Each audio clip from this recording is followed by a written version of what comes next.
Much has happened across the global screen. Here's a special conversation with Dr. Marc Faber on where he sees things headed and whether equity markets look like they're getting into a bubble zone. Well, basically, we have had huge fiscal stimulus packages and we had quantitative easing in basically all countries around the world. And so asset prices have recovered strongly after March 6th of this year, with stocks rising, commodity prices rising, and the dollar weakening again. And each time the dollar weakens, it's kind of a symptom of some inflation in the system and excess liquidity building up. And what we have is large cash positions around the world and zero interest rates. So these zero interest rates and also policy by the Federal Reserve to keep them at a very low level for a very long time, as was the case after 2001. With this in mind, money goes out of cash balances into something, either consumption or into some kind of assets such as equities, commodities, bonds or art or real estate. While the rally has been intact, Dr. Faber, there seems to be one concern, which is that interest rates will soon start moving higher and that will in turn start sucking the liquidity out or the easy liquidity out. Is that a real fear for markets? I don't think so. I think we have to distinguish between short-term interest rates and long-term interest rates. Long-term interest rates, the Federal Reserve does not really control them in the long run. Temporary, they can control them somewhat through quantitative easing and through the purchases of 10-year bonds, 7-year bonds, 30-year bonds. But what they control are short-term interest rates, in other words, the Fed fund rate.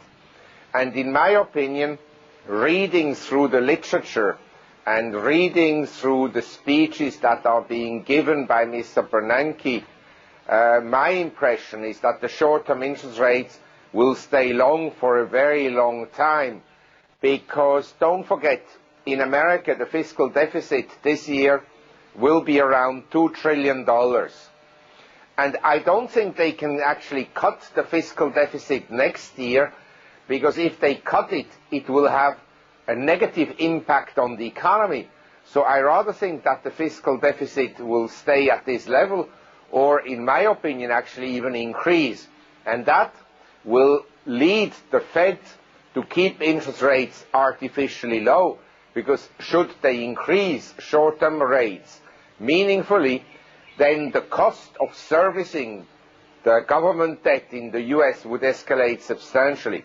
So I think as far as the eye can see, monetary policies in the United States will stay expansionary.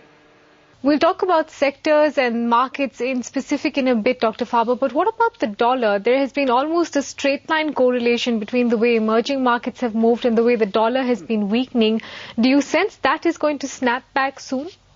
Well, I think that if I look around the world, and this is frequently missed in the inflation-deflation debate, the U.S. current account deficit growing from $150 billion to $800 billion between 1998 and 2007 flushed the world with liquidity and led to essentially inflation in emerging economies, in particular asset inflation.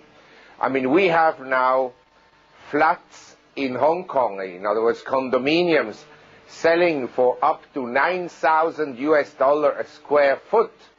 In America, the price level compared to the price level in some of the Asian cities is actually now quite low.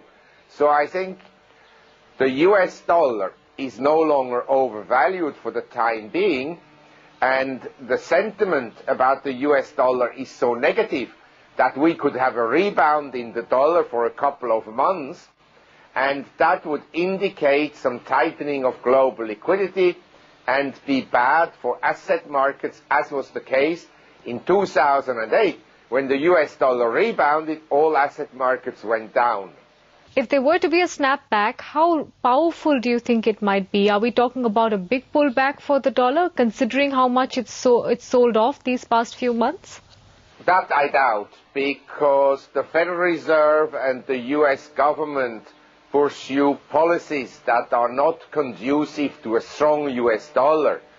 But as I said, we are very oversold and we could see some rebound, maybe in the order of 10% or so.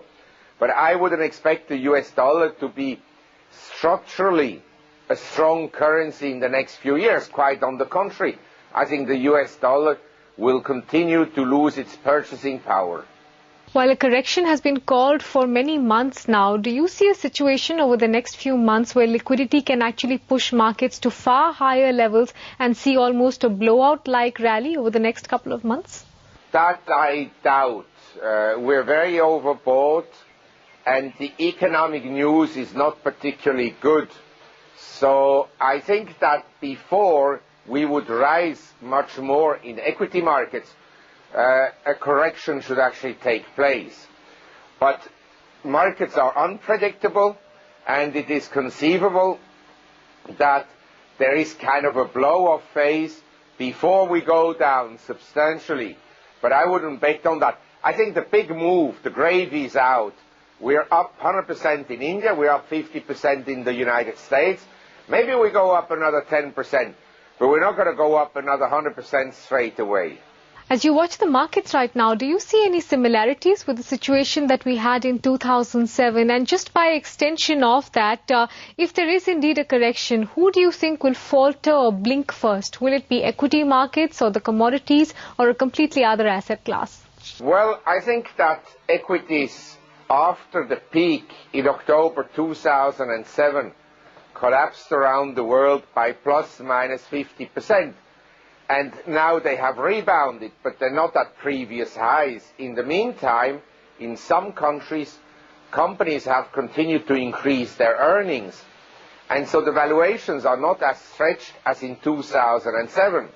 But what disturbs me personally is that we had a financial crisis. The cause of the financial crisis was excessive debt growth. That was essentially produced by, notably, the American Central Bank, the Federal Reserve. Now, the same people who produced the crisis, namely the policymakers in the US, they're still in charge. And if you look at what has happened in the US over the last 6 to 9 months, nothing has been solved. It's been postponed through fiscal and monetary measures, precisely the measures that brought about the crisis in the first place. So I think enjoy your ride in asset classes as long as it lasts. But I think we are seeding the next crisis, and it may happen in 3 months, maybe it happens tomorrow, maybe only in 5 years, maybe only in 10 years. But I think the big crisis is still ahead of us. That brings me to the question about India, Dr. Faber. Where does that fit in your preferred or not preferred list right now of markets? The Reserve Bank of India has one of the best monetary policies in the world because they supervise the financial sector very closely. They have maintained relatively tight monetary policies. And also they pay attention not only to core inflation, which is not representative of the cost of living increases, and it's not representative of inflation in the system, but the Reserve Bank of India also pays attention to rising asset prices and falling asset prices. So I have to give them credit for being actually one of the best central banks in the world.